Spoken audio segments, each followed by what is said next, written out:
Hi everyone, I'm Eleonora and with my group I'll talk about ESRS E1 with a brief introduction and an overview of its background, followed by the standards objective and journey, and then we will analyze all the requirement and application, concluding with some potential effects on businesses. In today's era, sustainability reporting has emerged as a critical element for companies. So, as businesses face increasing pressure to address environmental changes, the need for comparable reporting frameworks has become paramount.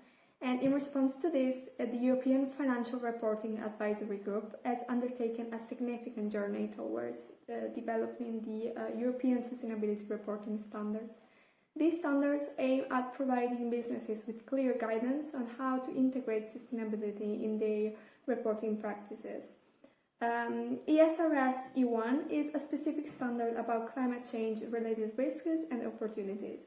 So it offers a structured framework to transparently report business activity and commitments related to climate change. IFRAG stands as a key institution in setting accounting and reporting standards within the EU. And established in 2001, it provides advice and expertise in the accounting field with the aim of serving the public interest in both financial and sustainability reporting. But with increasing public interest about sustainability, in November 2022, IFRAG developed the first set of ESRS adopted by the European Commission in July 2023. And with these standards, businesses can have a clearer and more comprehensive guidance on sustainability issues for their reporting practices, improving the progress towards a sustainable economy within the EU. The objectives of this standard are centered around all the risks and opportunities within corporate reporting related to climate change challenges. So this specifies how organizations can have both a positive or negative impact on climate change. So this requires high level of transparency, and it goes beyond the present, considering also future actions. Therefore, companies need to consider their past initiatives and utilize these insights to shape their current and future ones in a way that they can mitigate climate change. This dynamic means that companies must adapt their business strategy through actions which are in line with the Paris Agreement and with the goal of limiting global warming to 1.5 degrees. The journey towards the implementation of ESRS E1 was built upon the technical guidance and advice provided by the IFRAG, along with the involvement of stakeholders from different sectors. It began with the acknowledgement of pressing needs to address climate change within the domain of corporate reporting, and to ensure that the standard was relevant and practical for businesses of all sizes and sectors, IFRAG looked for feedback, scientific research, and existing reporting frameworks. This comprehensive approach facilitated the formulation of a solid set of guidelines and requirements, which were adopted after all other rounds of consultations and review, only on July 2023. Hello everyone, I'm Paola, and now I'm going to talk about the disclosure requirements starting from E11 to E13, and I'm going to make a quick description about each requirement and then go into details about their specific applications. So as I said, the first requirement is E11, and it is about climate change transition plan. So this requirement mandates the disclosure of the company's plan for managing the transition to a sustainable economy and reducing greenhouse gas emissions. It covers past, present and also future efforts, ensuring alignment with the Paris Agreement goals and climate neutrality objectives. Companies, according to this requirement, must explain how their emission reduction targets align with global warming limits and detail actions planned to decarbonize operations. They should also disclose investments supporting the transition plan and assess potential risks from high-emission assets. Now I'm gonna talk about the disclosure requirement E12, which instead is about climate change policies. So this requirement pertains to disclosing policies addressing climate change impacts, risks and opportunities. It encompasses mitigation, adaptation, energy efficiency and renewable energy and other relevant areas. According to this requirement, companies must disclose their policies for managing climate-related impacts, risks, and opportunities. They should summarize the policies implemented in various areas related to climate change. And now the last requirement, which is E13, and this is about climate change actions and resources. So this requirement involves disclosing actions and also resources allocated for climate change mitigation and adaptation. It includes dealing specific actions, expected emissions reductions, and financial allocations. In order to follow this specific requirement, companies must disclose their climate change mitigation and adaptation actions, including expected emissions reductions and financial commitments. Companies, in this case, should also link these actions to financial statements and regulatory requirements. Let's now move on the part of metrics and targets, starting with disclosure requirement E14. The E14 is about the company that must report its climate change mitigation and adaptation target. To this end, the key climate impacts, risk, and opportunity needs to be addressed. The undertaking shall state the method used to calculate Scope 2 GHG emission included in the target, and it may present its GHG emission reduction targets together with its climate change mitigation action as a table or graphical pathway showing developments over time. It urges organizations to establish a clear objectives aimed at combating climate change and fortifying the resilience against its impacts. Meanwhile, moving on the disclosure requirement E15, according to E15, the company must provide information about the energy consumption and energy mix. The total energy consumption of the undertaking shall be reduced to non-renewable and renewable sources. If the company produces energy, the production of energy must be listed separately as renewable or non-renewable. E15 object is to illuminate the energy usage patterns at the composition of their energy source, and the undertaking shall provide information of the energy intensity. Lastly, we encounter E16, a portion of sustainability reporting group Scope 1, 2, 3, and the total GHG emission.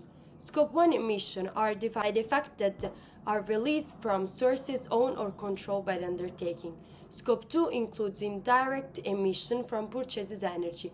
Electricity, for example, is consumed within the company, but the emission occur outside the company where the electricity was generated. Scope 3 emission usually account for the largest share of emission and arise in a company's upstream and downstream value chain. And finally, the GHG is to provide an overall understanding of the undertakings of GHG emission and whatever they occur from its own operation or the value chain. Hi everyone, I'm Elisa and I'll go on with the requirements E1, 7, 8 and 9. Regarding the requirement 7, it concerns the disclosure of the amount of greenhouse gas removals and storage from operations and value chains and the amount of GHG emission reductions or removals from climate change mitigation projects financed through carbon credits. Its objective is to provide transparency and comparable information to remove or support the removal of GHG from the atmosphere, potentially for achieving net zero targets. About its application, the quantitative information on GHG removals can be presented using a tabular format, and calculation guidance is provided for information on carbon credits. The undertaking must make requirements and project reports publicly available, ensure avoidance of double counting, and provide rules for monitoring and verification of projects' GHG emissions. About the requirement 8 on internal carbon pricing, the undertaking discloses whether it uses internal carbon pricing schemes and how this supports its decision-making and incentivize climate-related policies and targets. The information required are the type of scheme, its scope of application, the carbon prices applied, and their critical assumptions.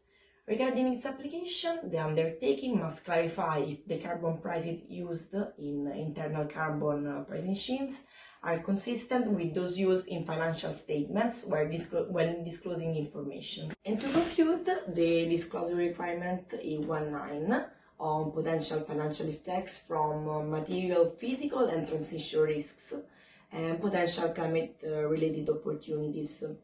The objective is to provide an understanding of how these risks have a material influence on the undertaking's cash flow, performance, position, development, and access to finance. The disclosure includes the monetary amount and proportion of assets at material, physical, or transition risk. Regarding the application, there is no commonly accepted methodology to assess or measure climate-related physical and transition risks. So the disclosure of financial effects depends on the undertaking's internal methodology in determining inputs. It must ensure consistency in data and assumptions to assess and report the financial effects in the sustainability report. Now, what about the future impacts and outcomes for companies applying ESRS E1? There are a number of implications for corporations applying the standards. The first implication that comes to mind is the fact that the ESRS is focused majorly on the key factors of transparency and reliability of data, as companies are required to disclose very detailed information about their environmental impacts, such as the GHG emissions and other related risks. GHG emissions is considered the main cause for global warming and climate change. This increased transparency leads to the first potential future effect for companies applying the standards, which is a good reputation as investors, stakeholders, consumers are increasingly prioritizing sustainability and environmental responsibility. And transparent commitments can lead to increased customer loyalty and investor confidence. And not by chance, companies may find it easier to acquire funds, so assets which we know are fundamental for the company. Moreover, one thing leads to another, and an additional positive outcome is innovation. Adapting to new strict climate change standards, such as the ESRS E1, implies the development of new technology and computer science, which is extremely important to enhance transparency and reliability. Innovation at the same time can be considered a challenge, as without the application and promotion of the advanced technology, the climate goals of directives, pacts, agreements like the Paris Agreement will not be achieved. This can be an opportunity as well. The ESRS E1 measures are established to share experience, inspire each other, enhance collaboration and cooperation in addressing all the climate change. Collaboration with suppliers, customers, and other partners can further accelerate innovation and help exchange the best practices for fighting climate change. Furthermore, it is a very good thing for companies to apply the standards regarding risks management, because if companies are exhaustively evaluating and reporting on climate-related risks, they can create great strategies and operations and can better understand their exposure to risks. Risks such as extreme weather events, supply chain disruptions, policy changes, and this mitigation can positively impact financial performances. The implementation of ESRS is mandatory, and companies that fail to comply may be subject to penalties by law, which can create a reputational damage. And as we already mentioned, ESRS E1 presents also some challenges, and potentially one of them is that the required explanation of data should be documented and supported by well-recognized procedures to avoid greenwashing claims. And in conclusion, overall, we understood that the ESRS E1 presents different challenges, but at the same time remarkable opportunities.